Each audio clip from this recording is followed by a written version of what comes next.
Une des descriptions données à l'Église est celle de l'épouse, la femme de l'agneau. Et ici, nous devons faire appel à un grand nombre de passages des Écritures dans la Genèse, Matthieu, Marc, Éphésiens et l'Apocalypse. Les dernières paroles de l'ange à l'apôtre Jean furent « Viens et je te montrerai l'épouse, la femme de l'agneau » Apocalypse 21, 9.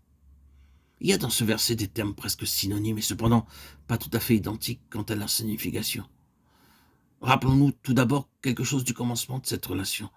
La première parole concernant la relation de Dieu avec l'homme est venue de Dieu lui-même. Il n'est pas bon que l'homme soit seul. Genèse 2,18. L'idée de cette relation, dès le commencement, a été celle d'une communion et d'une compagnie. L'idée sublime de la relation entre Christ et son Église. Christ a aimé l'assemblée et s'est livré lui-même pour elle. Éphésiens 5, 25. Dieu, pour ainsi dire, a considéré son Fils et a dit « Il n'est pas bon que mon Fils soit seul ». L'Église, mystère des mystères, est supposée se trouver dans cette relation par rapport à Christ, être sa compagne, avoir communion avec lui, avoir des échanges de pensées, de cœur, être parfaitement unis. Puis Dieu dit, je lui ferai une aide qui lui corresponde. Genèse 2,18. Je lui préparerai une personne qui lui sied afin qu'elle l'aide, une personne appropriée pour l'assister, une aide qui lui corresponde, une idée très simple qui se rapporte à l'Église. Elle est appelée à apporter son aide à Christ, à tenir compte des besoins de Christ, des désirs de Christ, se maintenir tout entière dans ses directions. Comment puis-je aller au-devant de lui, de ses désirs, de ses besoins? Comment puis-je mieux servir ses intérêts?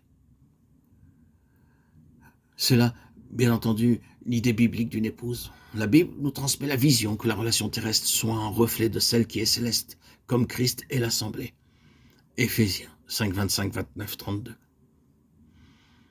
Cela revient à dire que si vous et moi faisons partie de son assemblée, nous devons reporter toute notre attention vers lui. Comment pouvons-nous mieux le servir? Comment pouvons-nous le satisfaire? Comment pouvons-nous aller au-devant de Christ et anticiper ses besoins, ses désirs et ce qui sera en faveur de ses intérêts? C'est là la toute première idée liée à celle d'épouse, la femme de l'agneau. Avec cela, bien entendu, vient l'idée d'identité. Ils seront une seule chair, Genèse 2, 24, Matthieu 19, 5, 1 Corinthiens 6, 16. Ils sont un et non plus deux à présent, mais un, une seule chair. Souvenez-vous d'Éphésiens 5 à cet égard. En outre, ses positions relationnelles est son accroissement, fructifier et multiplier, Genèse 1, 28. Il verra une semence, il verra du fruit du travail de son âme et sera satisfait, Ésaïe 53, 10, 11. Comment? Il n'existe aucun autre moyen si ce n'est par l'assemblée. Notons ceci, le travail de son âme doit être satisfait par le fait que l'assemblée amène à l'existence des nouveau-nés.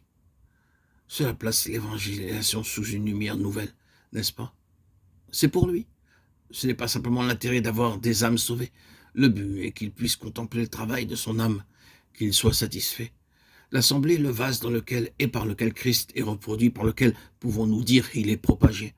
En toute assemblée qui se nomme ainsi, qui n'est pas reproductrice, à laquelle le Seigneur n'ajoute pas et dans laquelle n'ont pas lieu des naissances spirituelles, a manqué le but de sa relation avec Christ.